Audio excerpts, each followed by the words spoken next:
திண்டுக்கல் மாநகராட்சிக்கு உட்பட்ட குடியிருப்புகளில் ராட் வீலர் உள்ளிட்ட தடை செய்யப்பட்ட நாய்களை யாராவது வளர்க்கிறார்களா என மாநகராட்சி நிர்வாகம் ஆய்வு.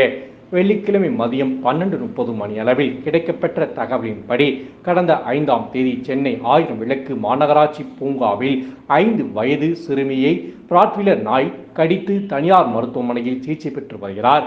இதன் எதிரொலியாக திண்டுக்கல் மாநகராட்சிக்குட்பட்ட 48 வார்டுகளில் உள்ள குடியிருப்புகளில் ராட்வீலர் உள்ளிட்ட தடை செய்யப்பட்ட நாய்களை யாராவது வளர்க்கிறார்களா என மாநகராட்சி நிர்வாகம் கால்நடை பராமரிப்பு துறையோடு இணைந்து ஆய்வு செய்ய திட்டம். தமிழக அரசு 23 வகை நாய்களை வீட்டில் வளர்க்க தடை விதித்துள்ளது. அது மட்டுமின்றி பொதுமக்கள் தங்கள் வளர்ப்பு பிராணிகளை பொது இடங்களுக்கு அழைத்துச் செல்லும் போது வாய்க்கவசம் அணிந்து அழைத்து வர வேண்டும். ஆக்ரோஷமான நாய்களை வீட்டில் வளர்க்க வேண்டாம். பெற்றோர்கள் தங்கள் குழந்தைகளை செல்லப்பிராணிகளிடம் அனுமதிக்க வேண்டாம் என மாநகராட்சி நிர்வாகம் அறிவுறுத்தியுள்ளது.